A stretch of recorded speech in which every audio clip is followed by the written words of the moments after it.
Olá você, muito bem-vindo, muito bem-vinda a mais um Ponto a Ponto, podcast do jornal Maringá Post. A cada semana um novo episódio do nosso podcast para que você possa saber da nossa cidade, possa saber da região, dos mais diferentes assuntos.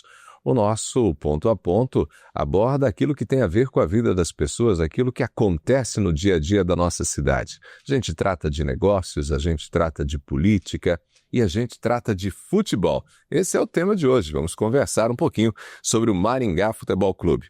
Mas antes, eu quero lembrar você que o nosso podcast está, sim, no canal do YouTube, mas também estamos no Spotify, os nossos cortes estão nas redes sociais e você acompanha, inclusive, o dia a dia de Maringá e da região no nosso site, maringapost.com.br. Esteja conosco, nos acompanhe. Eu sou Ronaldo Neso e por aqui nós vamos conversar, como eu disse, sobre o Maringá Futebol Clube, aqui no VMark Studio, que é o nosso parceiro nesse projeto. O Maringá Futebol Clube completou 15 anos de história, 9 deles sob a atual gestão. Foi um período de transformação, o clube saiu da fila de acessos estaduais para a Série C do Campeonato Brasileiro. Virou SAF em 2022, profissionalizou a gestão. E em 2025 o time se consolidou no cenário nacional. Foi vice-campeão paranaense mais uma vez, chegou à terceira fase da Copa do Brasil e agora o foco é 2026. E para falar do futuro, a gente recebe hoje Rafael Dacome, ele que é advogado de formação, mas vive o futebol em tempo integral. Está no clube desde 2017, começou como acionista e hoje é o vice-presidente de futebol. É quem, digamos assim, define o orçamento, as contratações e metas. Rafael, muito bem-vindo, obrigado por aceitar nossos convites e estar com a gente. Bom dia, obrigado Ronaldo pelo convite, é um prazer estar falando com você e com toda a sua audiência. Vamos falar um pouquinho de Maringá Futebol Clube. Eu brinquei aqui que define o orçamento, contratações e metas, porque não define sozinho. Não, exatamente. Nós temos toda uma governança ali que nos auxilia e nos dá suporte para poder tomar essas decisões tão importantes para o dia a dia do clube, né? Rafael, você é advogado, você veio inclusive do setor de vendas, né? Sim. Está no clube desde 2017, começou ali como acionista, mas depois de 2017 passou a viver mais de perto o clube, assumiu integralmente o futebol em 2023.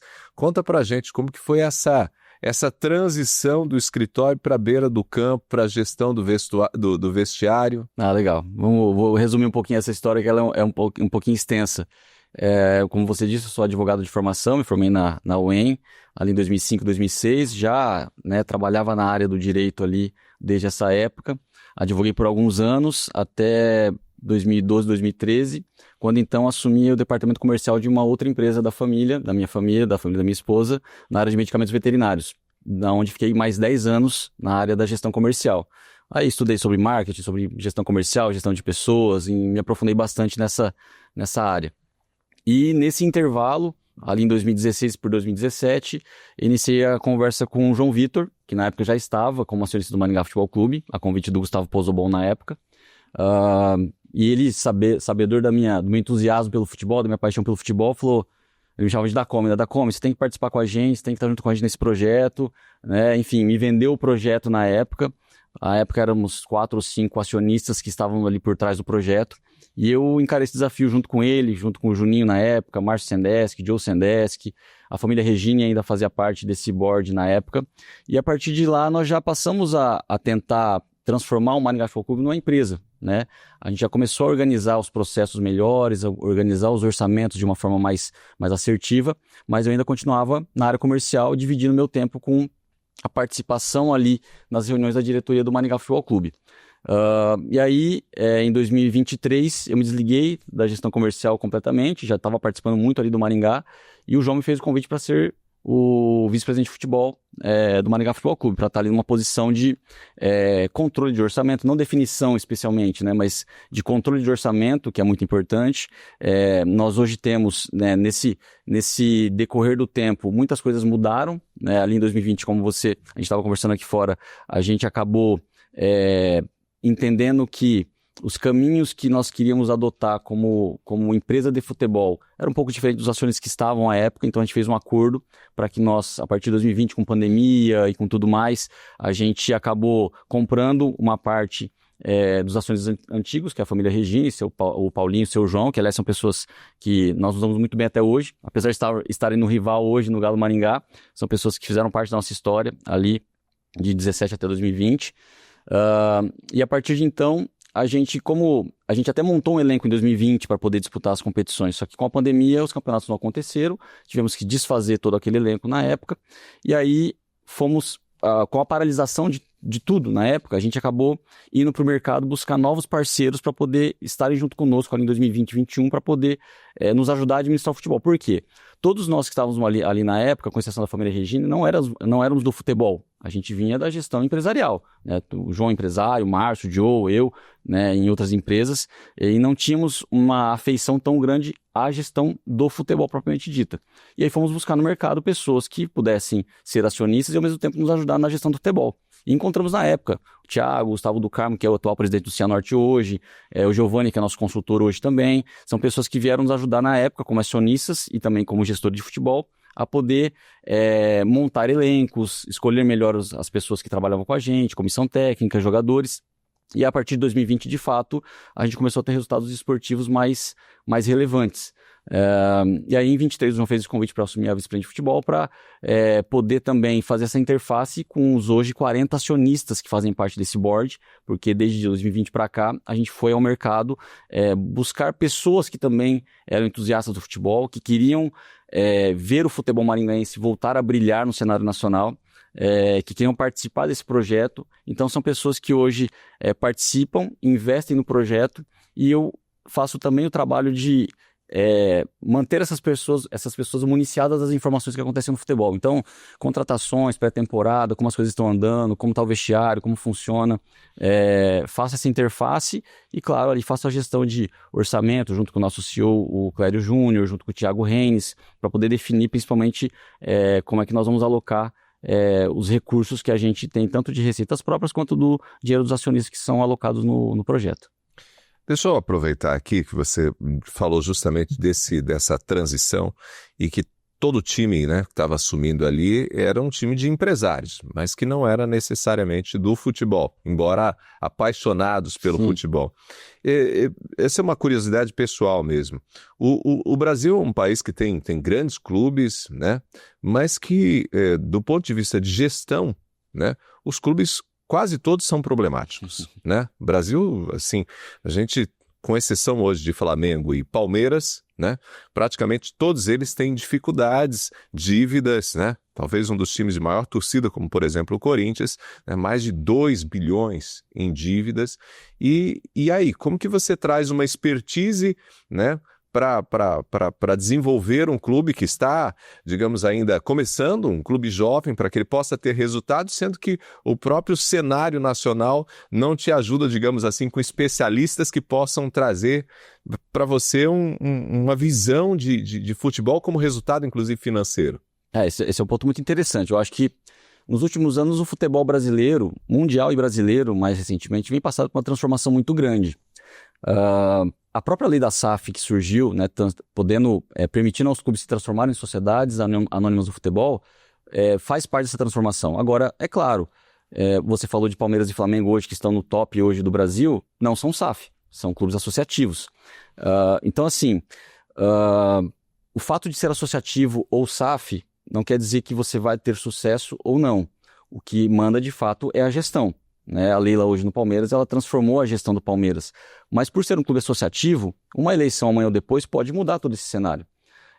Eu falo muito que a SAF veio para transformar porque num clube associativo o dinheiro não tem dono. Né? O presidente está ali de passagem, ele vai tentar investir muito, às vezes com certa irresponsabilidade, para poder conseguir uma reeleição, para estar no poder novamente, e isso acaba transformando o clube muito endividado. Né, como o Corinthians você mencionou. É um dos casos, né, tem outros casos no Brasil. Quando você transforma o clube numa empresa em que os responsáveis passam a responder com patrimônio próprio pelas dívidas dessa empresa, a coisa muda um pouco de cenário. Você já passa a ter uma responsabilidade muito maior no trato com o dinheiro, né, o que acontece menos em clubes associativos. Então, assim, quando a gente resolveu trabalhar com futebol, a gente via esse gap que, poxa vida, tantos clubes grandes no Brasil, mas mal geridos, com dívidas, não dá para fazer diferente, não dá para tratar isso de fato como uma empresa, com balancetes, com DRE, com informação, com indicadores, com KPIs, com organização, será que não funciona? E funciona, né? Tanto no clube associativo quanto no SAF. Eu acho que a legislação brasileira ainda precisa avançar muito em relação a isso, em relação à responsabilidade dos clubes, sejam associativos, sejam SAF. No SAF hoje é muito mais fácil você responsabilizar. E assim, de uma vez por todas, os clubes entenderem. Aí entra a questão de fair play financeiro, de você entender que você não pode, o óbvio, né? O óbvio você tem que ser dito, mas gastar mais do que você arrecada, né? Você não pode ser irresponsável com as suas despesas. Você tem uma certa receita, você precisa trabalhar dentro daquilo, né? Mas, infelizmente, a legislação ainda permite que clubes associativos deixem dívidas para a gestão que vai assumir, e essa coisa vira uma bola de neve sem fim. Mas a gente acredita muito que a própria nova gestão da CBF tem trabalhado nessa questão do fair play financeiro para que a gente tenha mais seriedade. E eu vou mais adiante, porque o futebol, eu costumo dizer, no Brasil ainda precisa avançar muito em termos de legislação, porque hoje você, como um clube que paga as suas contas em dia, elas têm muitos hoje que já fazem isso, mas ao mesmo tempo você, quando negocia um jogador, um ativo com algum outro clube, você tem que olhar para quem você está negociando, porque o risco de você não receber é muito grande. E os mecanismos para você buscar receber essa dívida são muito precários. Então, assim, para você buscar um transfer ban, para o clube poder não transferir mais jogadores, é demorado, é pela FIFA. Então, a gente fica numa situação muito delicada de um clube hoje no interior do Paraná, um clube ainda pequeno, e que já negociou alguns ativos do mercado, mas você tem que olhar muito bem para quem você vai vender, porque você corre o risco de não receber. Então, isso para mim é o grande gargalo, o grande gap que nós temos no futebol brasileiro hoje, essa insegurança jurídica na questão de transação entre clubes. Isso eu acho que tem que evoluir muito no Brasil. Muito bem. Você, voltando a gente a tratar um pouquinho da sua história, nessa história com o clube, você pegou inclusive essa fase antiga, como você citou. Sim. E aí você viu inclusive o rebaixamento de 2019, né? Havia toda uma empolgação inclusive com o Maringá naquele momento, e aí de repente em 2019 o clube é rebaixado no estadual. E você também viu a saída, né, da gestão anterior, da família Regina em 2020. O que você acha que mudou internamente de lá para cá, para fazer o clube, inclusive, engatar, né, essa sequência de finais estaduais, de bons resultados na Copa do Brasil, chamando a atenção, né, até da mídia esportiva nacional, o acesso, inclusive, para a Série C? Conta para a gente um pouquinho. Ô, Ronaldo, eu acho que são muitos fatores que nos levaram a conseguir essa ascensão desportiva nos últimos 5, 6 anos, principalmente. Como eu disse para você anteriormente, a gestão anterior do Maringá tinha uma visão um pouco diferente de organização, de gestão de futebol, por isso que a gente acabou fazendo um acordo para poder comprar essa parte deles e poder tocar o clube de uma forma diferente. E aí, eu acho que o fator preponderante para que a gente pudesse alcançar esses objetivos que a gente traçou nas últimas temporadas foi buscar pessoas, de fato, com experiência de mercado para poder nos auxiliar na montagem de elenco, na organização dos orçamentos, na escolha das pessoas. E, paralelamente a isso, a gente buscou trazer para dentro do projeto pessoas que tinham interesse em investir em futebol e que tinham um certo conhecimento em futebol também. Então, assim, você tem que unir a escolha de boas pessoas com dinheiro, né?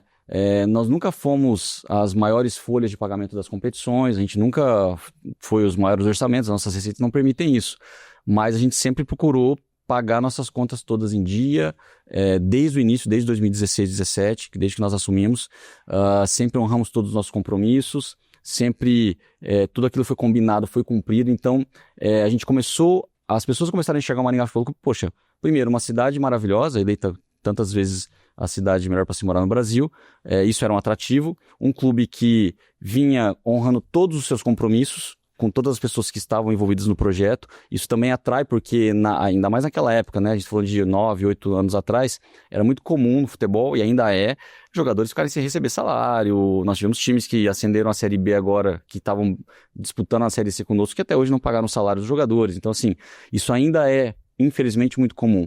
E quando as pessoas começaram a enxergar o Maringá, que era um clube sério, gerido por pessoas sérias, que estava honrando todos os seus compromissos, isso nos permitiu atrair bons profissionais. Então, as pessoas preferiram vir para Maringá, às vezes até para ganhar um pouco menos, do que para ir para outros centros maiores para ganhar um salário maior, mas não receber. Então a gente conseguiu atrair bons profissionais, boas pessoas para poder nos ajudar em toda essa gestão, em todo esse processo.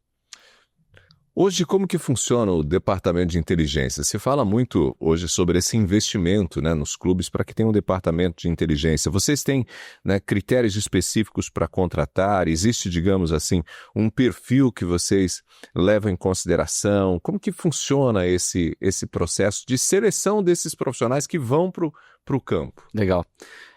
Ronaldo, a gente vem evoluindo nos últimos anos muito, né, tanto em análise de desempenho, tanto em departamento de mercado.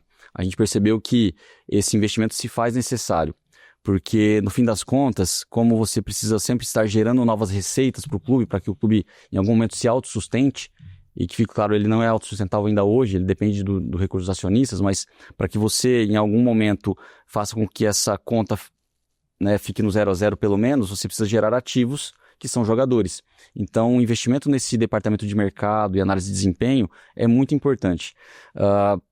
A gente nos últimos anos vem evoluindo muito, a gente sempre teve bons analistas ali de desempenho e de mercado. Esse ano, especialmente, a gente vai investir ainda mais no departamento de mercado, propriamente dito. Então, assim, isso envolve pessoas, tecnologia, informação. Você tem hoje informações no Power BI, informações de sistema, nós tínhamos na pré-temporada agora cerca de 120 jogadores monitorados o tempo todo, então aí os nossos membros do departamento de mercado assistindo os jogos, seja pela televisão, seja em loco, fazendo relatórios, buscando informações, Brasil e América do Sul, né, que são os nossos principais focos na hora de contratar o jogador, e é óbvio, né, a gente tem uma comissão técnica com perfil de trabalho. E aí você passa a buscar jogadores que se enquadrem naquele perfil. É óbvio que o Maringá Futebol Clube, ele já há muito tempo é famoso por ter jogadores que competem muito, né? Então a gente procura buscar no mercado jogadores que atendem essa característica principal de competir muito, de duelar muito, de ganhar bolas aéreas, de disputar, de serem jogadores fortes fisicamente. Então esse é, assim, basicamente o que a gente busca no mercado. E aí dentro disso você vai tentando, em conversas com a comissão técnica, com o Chip, nosso treinador, com o Ciro Bueno, nosso auxiliar, com o Matheus, nosso segundo auxiliar, sobre as características do jogo em si. E aí você procura jogadores que se adequem a essa característica. Claro que de 120 nomes você vai filtrando, até chegar em nomes que você entende que sejam viáveis do ponto de vista técnico e financeiro. Porque as duas coisas têm que andar junto, né? A gente precisa entender o tamanho do nosso mercado, o quanto a gente pode investir, o quanto a gente quer investir e a característica principal do jogador que a gente quer ter. É curioso esse processo, né? Porque o Brasil é um país enorme, então só para monitorar, digamos assim, talentos deve ser bastante desafiador. A gente está falando justamente de jogadores que não estão, digamos, na prateleira do Brasileirão, né, da Série A, então não tem aquela visibilidade toda. Então enxergar, identificar essas pessoas não é tão simples, né? Às vezes para o torcedor está faltando bons jogadores, mas encontrá-los, me parece que num país tão grande, hoje até com as possibilidades de uma relação com o mercado externo, me parece que é um trabalho muito difícil. É um trabalho árduo, ele exige muita dedicação. É claro que hoje existem muitas ferramentas no mercado, Ronaldo, de tecnologia que facilitam. Hoje, jogos, da maior parte das divisões do mundiais são tagueadas por um sistema, você tem informações em sistema, o iScout que nós utilizamos lá, que é uma ferramenta importante. Então, hoje você possui muitas ferramentas de tecnologia para poder rastrear esse jogador. Mas é claro, na hora de você, quando você se interessa por um jogador, na hora de você contratar, assistir no campo é fundamental, porque quando você assiste na televisão, a câmera procura sempre acompanhar a bola. No campo você olha o jogador, independente de onde a bola está, muitas vezes, o comportamento dele, como é que ele se comporta dentro do campo, como é que é a movimentação dele sem a bola, não só com a bola. Então, mas é um trabalho, como você falou, apesar das ferramentas de tecnologia que auxiliam muito hoje, o dia todo assistindo jogos, olhando jogadores, analisando, conversando com o mercado para poder escolher os melhores que estejam dentro da nossa realidade. Me parece, pelo menos as informações que a gente recebe, a gente que não vivencia esse dia a dia, que também existem inúmeros interesses aí. Então, para o clube, precisa ter um cuidado muito grande, porque tem um empresário, tem lá, tem cá, né? E às vezes para tentar empurrar um jogador que não necessariamente tem o perfil, né, vocês precisam se prevenir contra isso, né? Claro, a gente recebe muita informação. Hoje a ferramenta de WhatsApp, internet, permite que a gente receba um volume de informações muito grande, né, de empresários querendo colocar jogadores aqui no Maringá. Só que o empresário que é nosso... nós já temos alguns empresários que são parceiros do clube, que conhecem as características do clube, que sabem o tipo de jogador que a gente está procurando. Então, e claro, a gente tem uma equipe grande para poder monitorar esses jogadores. Normalmente, quando chega um jogador indicado, a gente até monitorou, sem que o empresário soubesse. A gente já olhou o jogador, já sabe as características principais, como é que é o comportamento, como é que ele é em campo, como é que ele é fora do campo, como é que ele é com a família, porque tudo isso importa na hora de você trazer o atleta, né? Você, antes de trazer o jogador, você traz a pessoa, né? A pessoa, né? O homem entra em campo, não só o jogador. Então, antes de você olhar só a parte técnica, como ele é dentro do campo, você precisa fundamentalmente olhar como ele é fora do campo. Então, quando o jogador vem indicado por empresário, por alguém que conhece, normalmente ele já está monitorado, porque o nosso pessoal de mercado tem uma gama muito grande de jogadores. Então, mas é claro, existem empresários que queiram forçar uma situação, mas hoje a gente tem um processo de governança, um processo de escolha muito bem definido.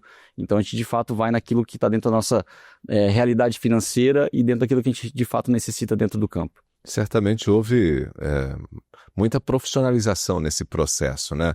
Anos atrás era meio só um olheiro aqui, outro ali, né? Ah, não, com certeza. Hoje ainda existem, né? Especialmente na categoria de base, existem os olheiros, existem os captadores que rodam o Brasil todo, olhando jogos de várzea e trazendo jogadores para nossa base e para outras bases do Brasil. Isso ainda existe, né? Até porque, como eu falei, esse monitoramento que nós temos hoje via tecnologia está mais no futebol profissional, Sim. Não tanto na base. Então, a figura do olheiro e do captador de talentos ainda existe, é muito forte no Brasil. Tudo bem. Um ponto que a gente está tratando aqui sobre a questão dos jogadores e tal, a torcida, evidentemente, ela quer títulos, quer craques no time, mas também existe uma outra movimentação que é importante, né, para o clube. O clube precisa pegar esse jogador, dar visibilidade também, valorizá-lo e vender para que possa gerar receita. Explica para quem está acompanhando para a gente por que a venda de atletas e essa, digamos, comercialização é tão importante para aumentar o investimento no clube, até mesmo pensando na temporada seguinte. Essa pergunta é importante falar disso, Ronaldo, porque de fato futebol envolve paixão. Então, o torcedor, ele sempre quer ver o time dele ganhando. Nós também queremos, né? Nós, como gestores do clube, também queremos que o Maringá sempre esteja ganhando. Mas isso tem um preço, né? Então, a gente, óbvio, já fomos taxados de diretores que desfazem o time, que vendem todo o time, que, né? Enfim, a gente já ouviu isso em rede social. Hoje a rede social, ela dá voz para muita gente em relação a isso. Mas é importante você tocar nesse assunto, porque eu já até mencionei isso antes. Quando você tem um projeto de futebol que ainda não vou dizer que é embrionário, mas que é jovem ainda, né? Nós temos 15 anos de fundação e 9 anos de uma gestão, né, mais recente. O futebol é caro, o futebol precisa de dinheiro.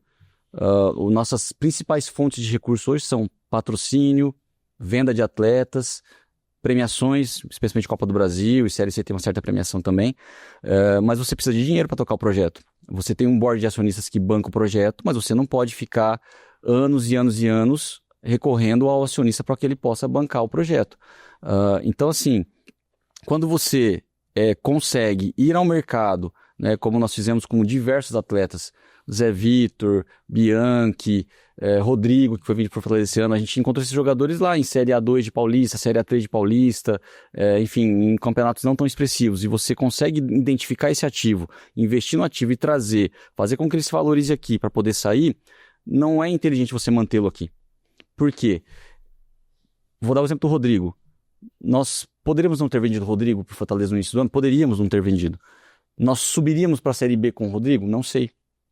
Eu consegui vender o Rodrigo, consegui fazer com que o clube tivesse um prejuízo menor esse ano, por conta desse recurso, consegui manter o acionista motivado a continuar investindo no projeto, e não era certeza que com o Rodrigo aqui nós subiríamos de divisão. E nós, assim, a gente não classificou entre os 8 da Série C, mas faltou muito pouco para que nós conseguimos esse objetivo. Então, o torcedor, né, a imprensa esportiva em geral tem que entender que o Maringá Futebol Clube vai continuar sendo um clube gerador de receitas através de empréstimos e venda de jogadores.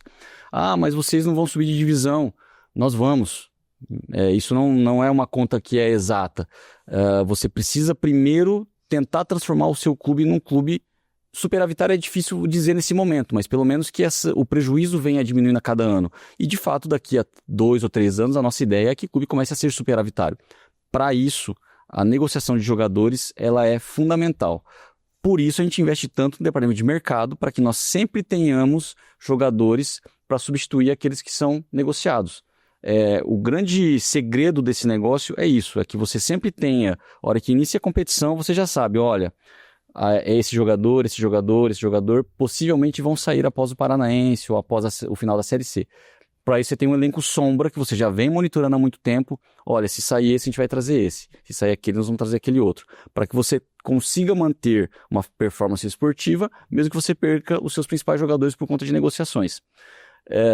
Os nossos últimos 5 anos dizem que a gente tem feito isso de uma forma bem feita, né? Nós não conseguimos o acesso em 25 para a Série B de 26, mas era a nossa primeira Série C. A gente sempre disse que era um ano de consolidação para entender a competição, entender como é que funciona, entender os adversários para, possivelmente em 26, a gente brigar de fato com muito mais força por um acesso. Então, para encerrar na sua pergunta, negociação de jogadores, seja por empréstimo oneroso, seja por venda definitiva, continuarão sendo uma tônica dentro daquilo que a gente tem de razoável, porque óbvio, você não vai vender um jogador por qualquer valor, mas se o mercado avaliar ele em determinado preço e a gente entender que aquilo é necessário ser feito, nós continuaremos fazendo para que em algum momento o nosso projeto se torne sustentável. A linha de receita de venda de jogadores e empréstimo, ela é uma linha de receita importantíssima e a gente continua focado em aumentar ela cada vez mais. Você pontuou, né, em diferentes momentos aqui já da sua fala, que o clube não é superavitário, que há uma luta constante aí para manter as contas razoavelmente equilibradas e que os sócios têm colocado dinheiro, né? Constantemente colocam dinheiro. E fala um pouquinho para a gente justamente sobre essa questão financeira. O volume de orçamento, não sei até que ponto é possível abrir tudo isso para a gente, mas o volume de orçamento, o quanto que geralmente tem gerado de receita, qual geralmente tem sido a despesa do clube justamente para manter o Maringá competitivo, como que tem sido isso, até para quem está acompanhando a gente entender. Legal, é importante falar disso. A gente não tem problema nenhum em falar em números do Maringá Futebol Clube, já falamos por diversas vezes em vários veículos de comunicação sobre isso. A gente procura fazer uma organização de orçamento com bastante antecedência. Então, por exemplo, o orçamento de 2025 foi aprovado lá em outubro de 24, para que a partir dali a gente pudesse fazer as contratações e né, antes disso você não consegue, por conta da governança, depois que a gente faz a assembleia de aprovação de orçamento, é que a gente começa a poder gastar o dinheiro, a investir o dinheiro. Ronaldo, em 25, basicamente, vou falar números macros para você aqui, tá? Em 2025 a gente tinha uma receita esperada de cerca de 15 milhões de reais e uma despesa já prevista de cerca de 25 a 26 milhões de reais. Ou seja, 25 nós iniciamos lá em outubro, quando nós aprovamos o orçamento com déficit de 10 milhões de reais.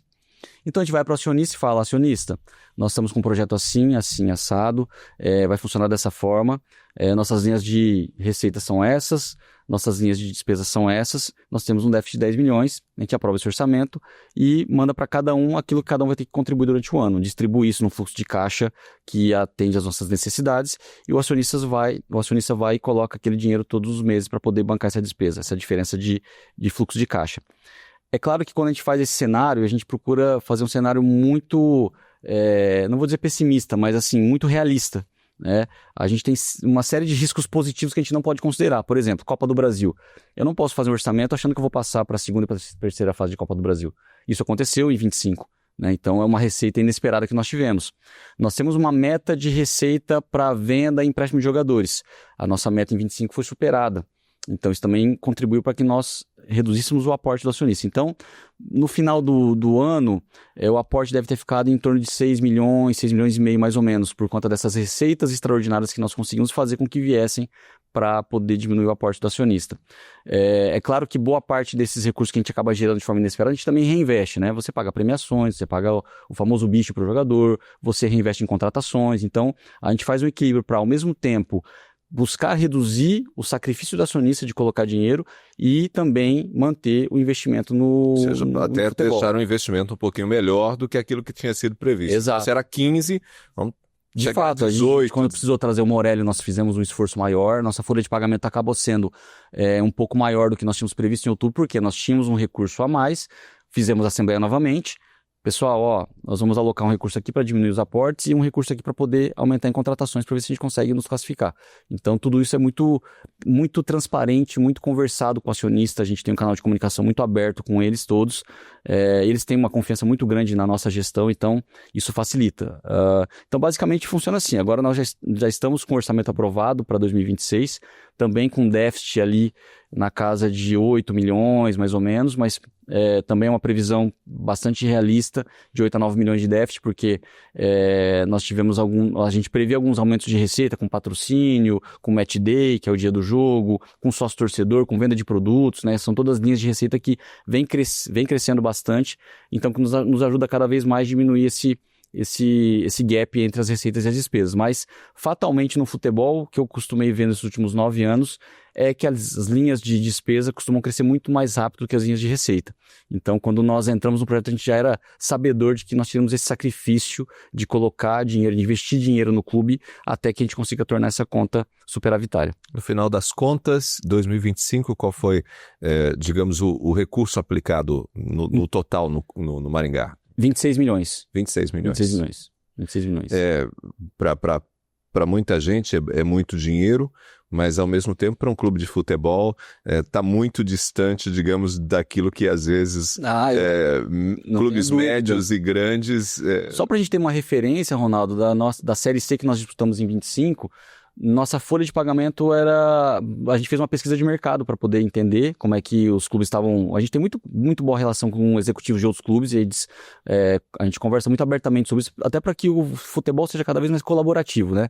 A nossa folha de pagamento era a 11ª que é inclusive a posição que nós ficamos, se não me engano, no campeonato, ali no final, 11º, 12º. A nossa folha de pagamento, comparada com Ponte Preta, Guarani, Náutico, com todo mundo, era a 11ª folha. Mas o torcedor olha... às vezes não sabendo disso, espera que a gente suba de divisão. Agora, com uma folha dessa, você consegue subir? Consegue. Tá aí o Floresta, que tinha uma folha menor do que a nossa, e classificou entre os 8 melhores da Série C. Né? Acabou não conseguindo acesso, mas classificou. O dinheiro não está diretamente ligado ao desempenho esportivo, mas ajuda muito. No Maringá Futebol Clube, eu volto a falar, nós nunca tivemos e não teremos as maiores folhas de pagamento da divisão que nós estamos disputando, nem no estadual, nem na Copa do Brasil, né, e nem na Série C. Mas a gente investe muito em pessoas, muito em staff, muito em comissão técnica para que a gente consiga, com os recursos que a gente tem, trazer as melhores pessoas. Aí eu não falo só de jogador, jogador, né, encontrar os melhores jogadores com a atitude que nós queremos, e as pessoas do nosso staff todo, comissão técnica, são também muito bem qualificadas. Isso faz com que, mesmo que você não tenha o maior recurso, você consiga resultados expressivos. Orçamento, então, em torno de 26 milhões para 2026... Para 2026 a gente está ainda desenhando, mas deve ficar na faixa de 35 milhões, 34, 35 milhões. Tem um aumento grande aí de orçamento, mas é porque também nós prevemos um aumento importante de receita. Tudo bem. O Maringá, falando agora um pouquinho sobre a infraestrutura e tal, o Maringá joga no Willie Davis, que é um estádio municipal, treina também no Brinco da Vila. Por que a gente percebe ali, inclusive, que o Maringá, mesmo sendo uma SAF, tem investido recursos nessas estruturas públicas? Por que isso acontece? Como funcionam esses acordos com a prefeitura? Ronaldo, hoje nós temos um centro de treinamento, né, que inclusive é uma seção também da prefeitura. O nosso campo passa por uma reforma importante lá no centro de treinamento, a gente está trocando todo o gramado, uma reforma vai custar na faixa de R$1.200.000 com a troca de todo o gramado, a implantação de uma nova drenagem, uma irrigação muito mais moderna, uma grama também muito moderna, a grama que foi utilizada inclusive na Copa do Mundo de Clubes e vai ser utilizada na Copa do Mundo no ano que vem também de seleções, de 2026. Isso vai fazer com que a nossa pré-temporada seja realizada fora do centro de treinamento. E um dos campos que nós utilizamos para realizar a pré-temporada foi o Brinco da Vila. Nós conversamos com a prefeitura, assinamos um termo de uso do Brinco da Vila, a contrapartida que nós oferecemos para a prefeitura foi justamente essa, de nós cuidarmos do entorno ali do campo, né, combater alguma praga que tinha ali, né, dar uma reformada em volta do campo, e também a contrapartida de reformar o gramado. Acho que nada mais justo, a gente como uma empresa privada, já que vamos utilizar algo que é público, que a gente entregue essa contrapartida para a população e para a prefeitura. Então, o uso do Brinco da Vila tem essa contrapartida. Então a gente vai realizar muitos treinos ali no Brinco da Vila e alguns treinos no Centro de Convivência da OAB dos Advogados também. A gente alugou o Centro de Convivência e a gente vai fazer esses treinos de pré-temporada lá. Sobre o estádio, Ronaldo, também é da prefeitura. Nós temos uma parceria entre os times que usam o estádio e a prefeitura. A gente tem um contrato também de aluguel e nós pagamos aluguel por cada jogo que a gente faz ali no estádio. Como a gente sabe que as questões públicas são muito burocráticas, são até um pouco demoradas além do que precisava ser, a gente, em acordo com a Secretaria de Esportes, com a Prefeitura, a gente acaba utilizando todos os recursos que nós pagaríamos de aluguel em favor do estádio.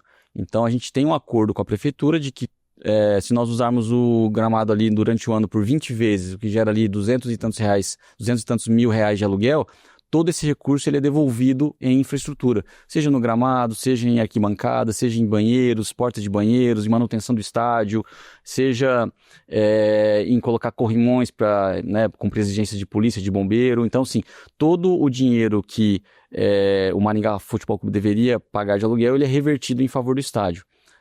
Esse ano, especialmente, a gente optou por conversar com a prefeitura e nos colocar à disposição para antecipar valores dos aluguéis de 26 para poder fazer uma reforma no gramado agora nos meses de novembro e dezembro de 25, para que nós possamos ter um gramado em condições de jogar o Paranaense já, que inicia dia 7 de janeiro, com gramado em melhores condições. Então nós nos colocamos à disposição, e é uma conversa bastante transparente com a prefeitura, de que nós poderíamos antecipar esses valores dos aluguéis de 26 para poder fazer essa reforma no gramado. Então, assim, uma relação com o órgão público, claro, tudo é mais burocrático, mais demorado, a máquina pública tem por característica ser um pouco mais burocrática, mas a nossa relação com a prefeitura é sempre muito boa, muito transparente, de troca, enfim, a gente ajuda naquilo que entende necessário, a gente dá as contrapartidas que entende importantes para a população também. Então acho que é um ganha-ganha, onde todo mundo ganha um pouco, né? Você citou justamente esse investimento no gramado, e gramado é talvez um dos pontos críticos, não apenas em Maringá, mas nos estádios brasileiros. Como que vocês têm focado nesse trabalho para recuperar o gramado, para que o estádio tenha um gramado que atenda às exigências, né, da CBF, mas principalmente até mesmo as expectativas do Maringá para apresentar um bom futebol e para que os adversários também, quando vêm aqui em Maringá, saiam daqui também com uma impressão positiva da cidade, do estádio, de onde jogaram? É um grande desafio, Ronaldo.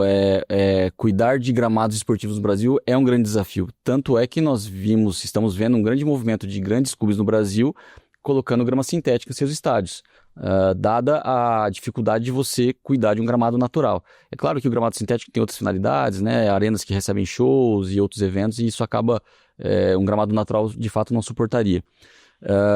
Primeiro ponto que nós entendemos de gramado foi a troca do nosso centro de treinamento. Nosso gramado já estava numa situação que não tinha mais condições de receber à altura os treinos que a gente vem desenvolvendo ali no centro de treinamento.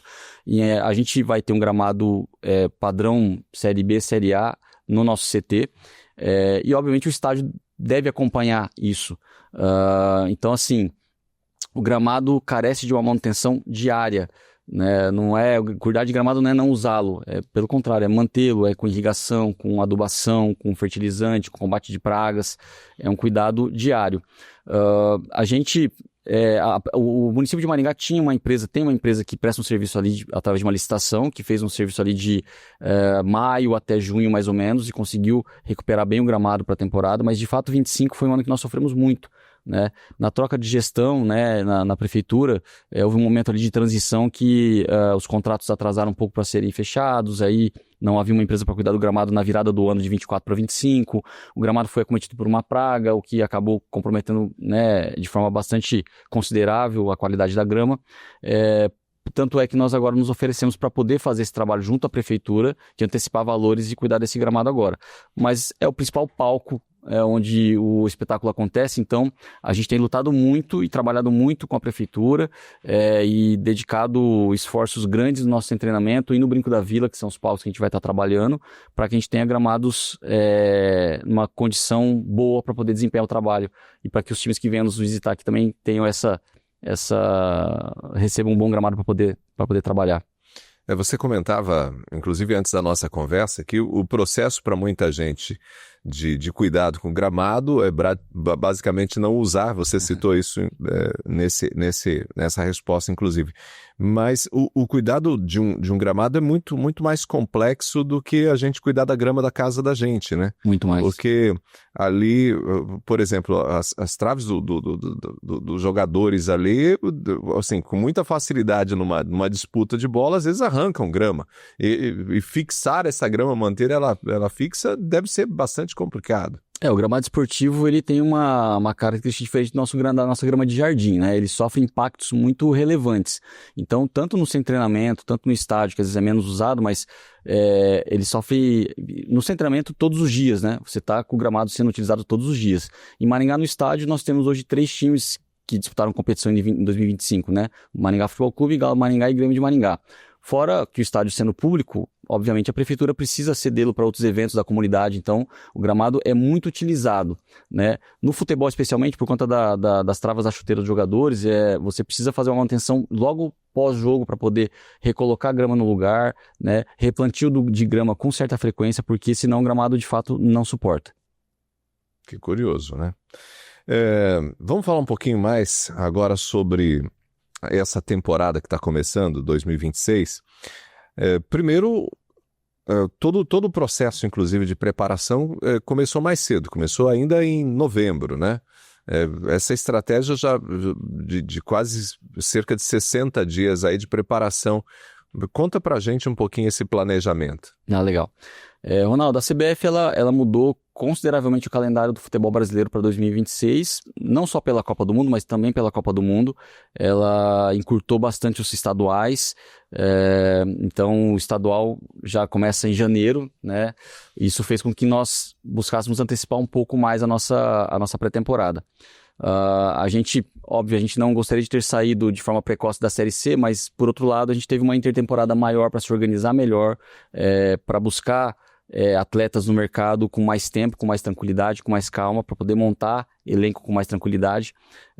Então você tem ali um prazo maior para poder já entrar na competição com todo mundo já fisicamente adaptado, já com contato com bola ali, né, o elenco já se conhecendo, já bastante entrosado. É claro que o ritmo de jogo ele vale muito nessas horas, então é claro que durante a competição os jogadores vão ganhando esse ritmo de jogo, mas se você não fizer uma pré-temporada com um prazo razoável antes de iniciar a temporada, os atletas voltam de férias, já não estão com aquela preparação física adequada, então a gente usa esse período todo para fazer os testes, fazer exames, ver como é que o jogador voltou das férias, preparar ele fisicamente, e aí a partir daí ele começar a ter contato com bola, conhecer os novos companheiros muitas vezes, que você remonta muitas vezes um elenco, eles se conhecerem, e aí chegarem na competição já com um entrosamento muito, muito mais afiado.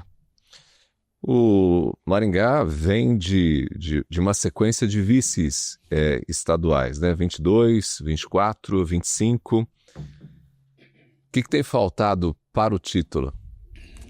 Essa pergunta de milhões, né? Um detalhe.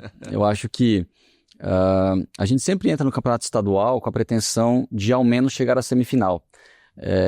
Especialmente em 25, o nosso discurso foi um pouco diferente. A gente, de fato, entendeu que, como já tínhamos sido vice-campeões no ano anterior, a gente poderia, sim, brigar pelo título.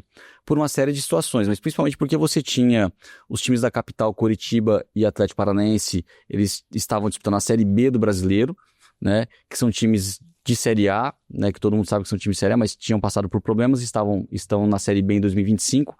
Então isso faz com que eles mesmos tenham um poder de investimento um pouco menor, né, do que se estivessem na Série A. Então, quando a gente iniciou a temporada de 25, a gente mudou um pouco o discurso. A semifinal já não era mais suficiente, nós queríamos o título. E, de fato, brigamos até o final, até as decisões por pênaltis contra o Operário acabamos, infelizmente, não conseguindo ganhar o título.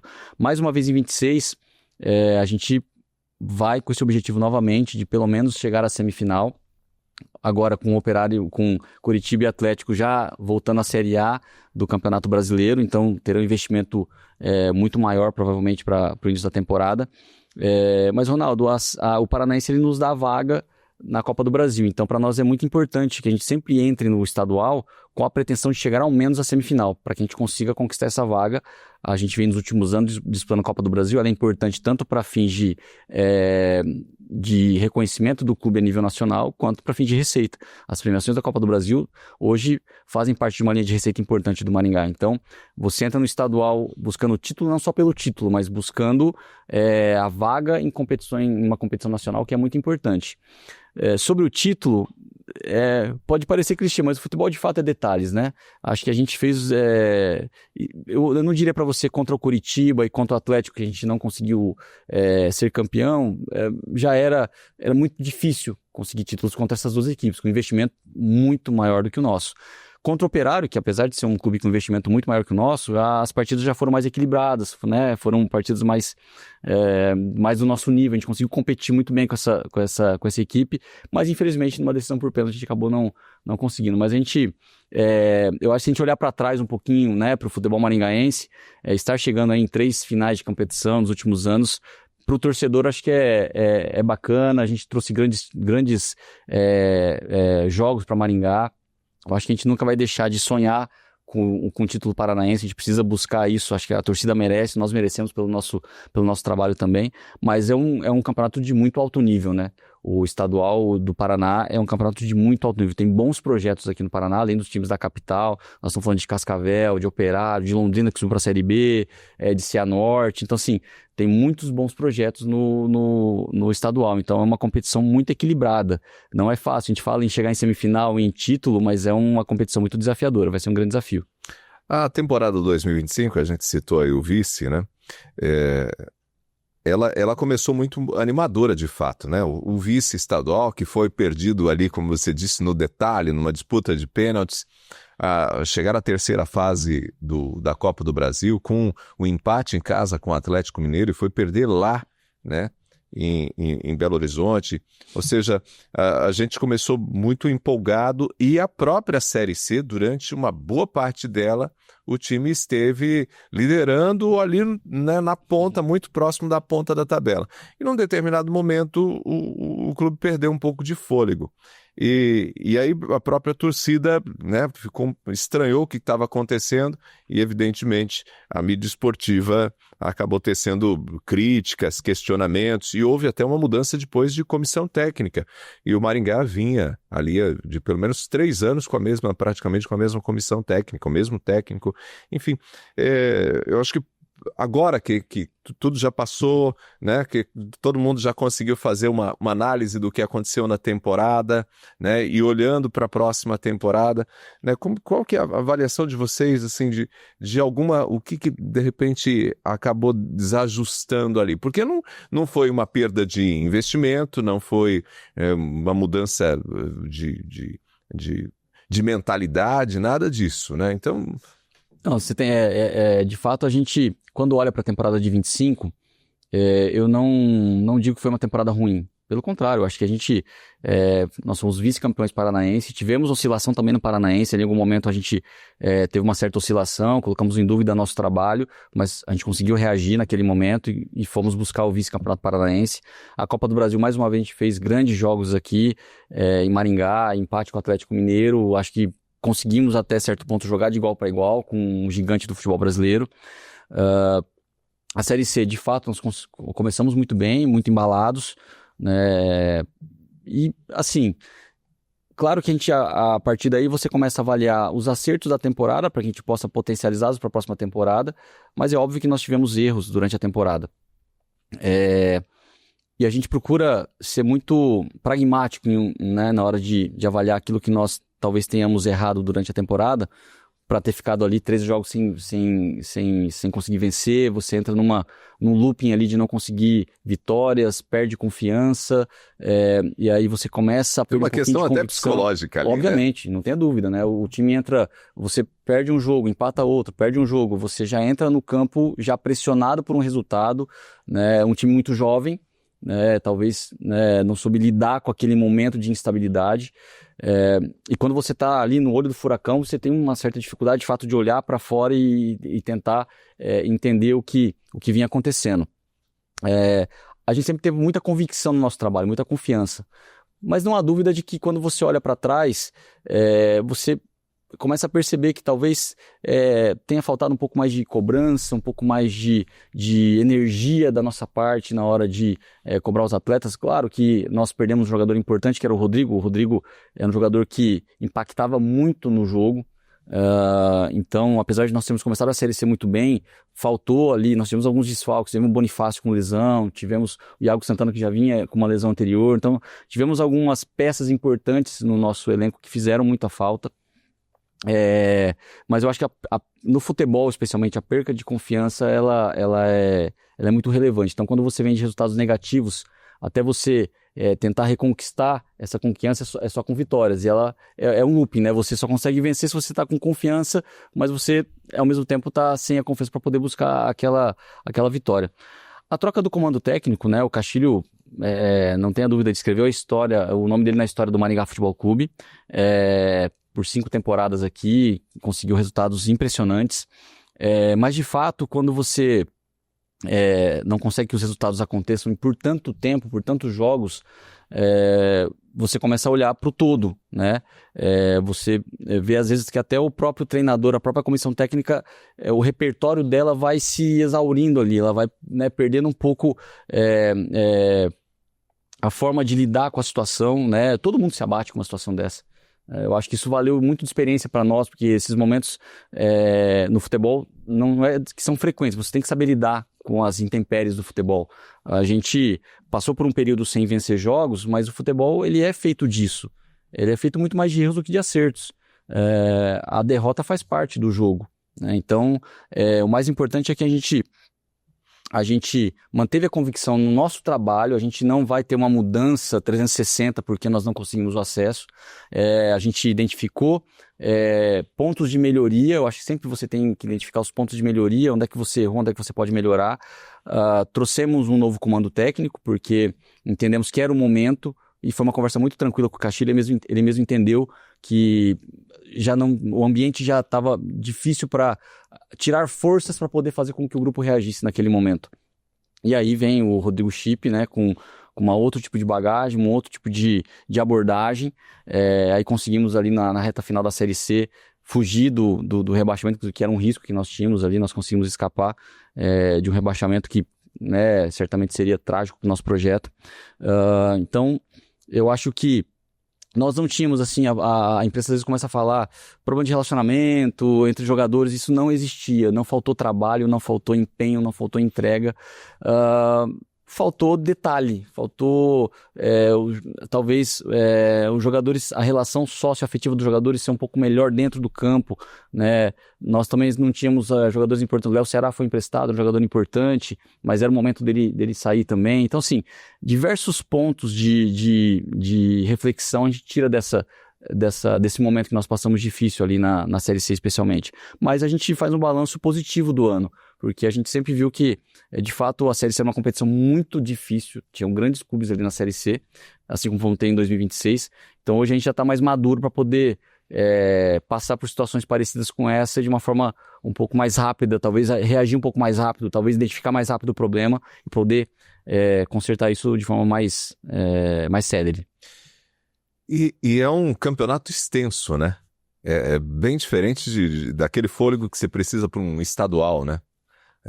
O campeonato brasileiro da Série C, os brasileiros, sim, de modo geral, né, são longos. Você precisa ter fôlego durante 6 meses, 8 meses. Então não é tão simples assim, né? Acho que pro torcedor, às vezes, isso não fica muito claro, né? Você continuar com a mesma...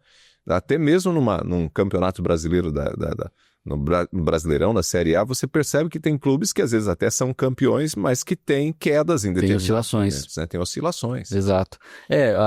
A Série C ela tem um formato um pouquinho diferente da Série B e da Série A, né? Que são a e a B são 38 rodadas, né? Ida e volta. A Série C é um pouco diferente, mas também é um campeonato muito extenso. Sim. Com viagens muito longas, com logística muito complicada. Não é uma logística como era a Série D, né? Que era muitas viagens de ônibus e tal. A Série C já é um pouquinho melhor em termos de logística, porque você tem muitas viagens de avião, isso facilita um pouco, mas é viagem toda semana, é concentração toda semana, você manter o atleta motivado toda semana para que ele entregue o resultado. Ronaldo, o jogo em si é o fim do processo, né? A gente costuma dizer que tudo que a gente constrói fora do campo é aquilo que entrega o nosso resultado dentro do campo. Então, na conversa com os atletas a gente fala muito sobre isso. O treino, você tem que encarar o treino com muita seriedade, você tem que estar preparado para o treino com muita seriedade, você tem que cuidar do seu corpo com muita seriedade, né? Você tem um grupo de atletas muito jovens no Maringá hoje, então é natural que a imaturidade às vezes faça com que eles cometam alguns excessos, alguns erros, né? Fora do centro de treinamento. Então a gente conversa muito para conscientizar o jogador de que a máquina dele, que é o corpo dele, é a máquina motriz dele, é a que vai fazer com que ele mude de vida. Então, quando você tem uma competição tão longa, se você não se cuidar, você não consegue chegar ao final dela performando em alto desempenho. Então, a gente faz um trabalho de muita conscientização dos atletas. São viagens longas, são trabalhos cansativos, a rotina de treinos ela é estafante. Então, se você não cuidar do extracampo, não se dedicar durante os treinos, o fim do processo que é o jogo, o fim do processo que é o título da competição, que é o acesso, que é passar de fase na Copa do Brasil, não vai acontecer. O trabalho ele é feito no dia a dia, nos bastidores. Atrás das câmeras é feito muito trabalho para que depois ali na frente a gente consiga colher os resultados. Então, como você falou, uma competição tão longa, as oscilações são naturais que aconteçam. O que a gente tem que trabalhar é para que rapidamente a gente vire a página e vá para um novo jogo já pensando em vitória, independente do resultado anterior. Temporada 2026 começando, né? Campeonato Paranaense mais curto, mas como vai ser o nosso calendário aqui para que o torcedor possa entender? Nós temos um Paranaense iniciando já em janeiro, né? Na primeira semana de janeiro já começa o estadual, que deve durar ali até março. É um tiro curto, né? Um campeonato com um novo formato também, um tiro bem curto. Estamos na Copa do Brasil. Estamos na Copa do Brasil, então assim, um calendário cheio novamente, né? Com estadual, com Copa do Brasil e com o Campeonato Brasileiro da Série C. O estadual com um tiro mais curto, mas dentro do estadual já existem fases da Copa do Brasil. Provavelmente a gente já deve jogar o primeiro jogo fora por conta do nosso ranking hoje, deve mudar um pouquinho. A gente já entra na segunda fase esse ano de 26 na Copa do Brasil, porque com a mudança de calendário, a primeira fase virou como se fosse uma pré-Copa do Brasil. Então aumentou a quantidade de clubes que vão poder disputar, e aí o Maringá já entra na segunda fase. E aí ali para o mês de abril já inicia a Série C até o mês de outubro de 26. Então um calendário recheado de jogos, né? Fica o convite ao torcedor que se torne sócio-torcedor para que possa acompanhar de perto a nossa jornada em 2026. Muito bem. Para a gente fechar, né, a nossa conversa, acho que é bacana a gente entender o papel da base nesse projeto, né? Como que vocês têm utilizado de fato a base, né, para revelar novos jogadores, para valorização de atletas, para captação, inclusive, né, de potenciais jogadores, né, que possam brilhar pelo Maringá e até, quem sabe, auxiliar justamente nesse projeto de ter receitas, né? Conta pra gente um pouco sobre isso. Não tenha dúvida. Hoje, a base, a gente olha ela com muito carinho, muito cuidado, porque ali está a grande joia do futebol, né? É dali que saem os grandes talentos do futebol. Hoje nós estamos com o Sub-17, Sub-15, Sub-13, Sub-11, Sub-10, nós temos todas essas categorias, né? O Sub-15 e o Sub-17 especialmente ficam alojados no centro de treinamento, nós temos 40 meninos alojados ali no centro de treinamento. Nós não temos o Sub-20 ainda. E o Sub-20, por que nós não temos Sub-20 hoje? Por questões de orçamento também, a categoria de base ela também demanda um certo investimento, né, de nossa parte. E como nós temos jogadores já muito jovens no futebol profissional, a gente entendeu que o 20 já é praticamente um profissional. Então a gente procura trabalhar ali no 17, no 15 e nas categorias menores também. Nós temos uma equipe de captação Brasil todo, para poder nos mandar atletas para poder fazer avaliações, eventualmente se forem aprovados, ficarem aqui. Mas a gente já tem por característica na base, Ronaldo, gerar negócios já na base. Então, não necessariamente o jogador tem que ascender para o profissional para poder fazer com que nós geremos algum negócio com ele.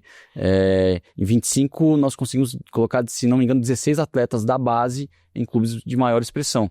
Então, é feita uma parceria com o clube onde você procura uma vitrine maior do que a do Maringá, coloca esse atleta nessa vitrine, fica com o percentual do atleta e espera que ele performe naquele clube. Então, a gente tem um trabalho de captação, a gente tem um investimento pesado também nas comissões técnicas da categoria de base, porque o jogador está ali para evoluir, então você precisa de uma comissão técnica que permita que o jogador evolua. O jogador, obviamente, não chega pronto, nem no profissional ele chega pronto, então imagine na base, né?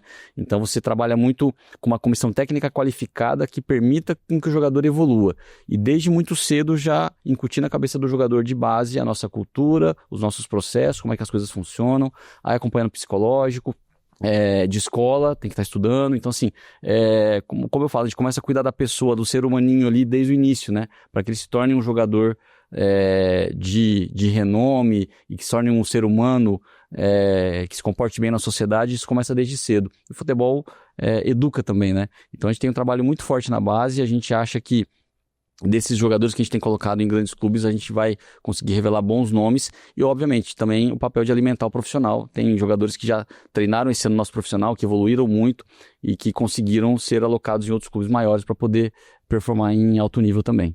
Para fechar, a gente sabe que planejamento é uma coisa importante para vocês, talvez um dos diferenciais para o Maringá estar onde está. Onde o Maringá quer estar daqui a 5 anos? Daqui 5 anos na Série A. É bastante tempo, é muito desafiador, como eu falei para você, né? Nesse papo todo que a gente falou, são muitas variáveis dentro do futebol, né? No fim das contas é um jogo, mas a gente entende que mesmo sendo um jogo, quando você faz um bom trabalho, tem uma boa gestão, boa organização, honra os seus compromissos, a tendência é que no médio e longo prazo os resultados aconteçam. Então não tenha dúvida de que em 5 anos é bem possível que o Maringá esteja assim numa Série B, numa Série A de brasileiro, já tenha conquistado título paranaense, porque a gente está muito convicto do trabalho que é realizado, das pessoas que fazem parte do nosso projeto, do nosso processo todo. Então a gente espera colher belos frutos nesse período que você falou, mas tudo com muito trabalho, muita dedicação, muita entrega e escolhendo boas pessoas para estarem ao nosso lado. Tudo bem. Rafael, muito obrigado por aceitar o nosso convite e vir trazer para a gente, para o nosso público, informações sobre Maringá Futebol Clube e tudo que tem acontecido, inclusive, nos bastidores, né? Porque o torcedor, ele enxerga, e a própria mídia esportiva muitas vezes enxerga o que está acontecendo em campo, mas existe todo um trabalho muito árduo que acontece fora dele, né? É isso. Obrigado pela oportunidade. Acho que é sempre bom falar de Maringá Futebol Clube. Acho que é sempre a informação, fazer com que a informação do que acontece no futebol para as pessoas é importante, para que a gente não olhe só aquilo que acontece em campo. A gente não pode esquecer que são seres humanos trabalhando no futebol, que os jogadores são seres humanos. Então acho que conscientizar as pessoas disso é muito importante. Agradeço o espaço aqui para a gente poder ter falado disso aí. Muito bem.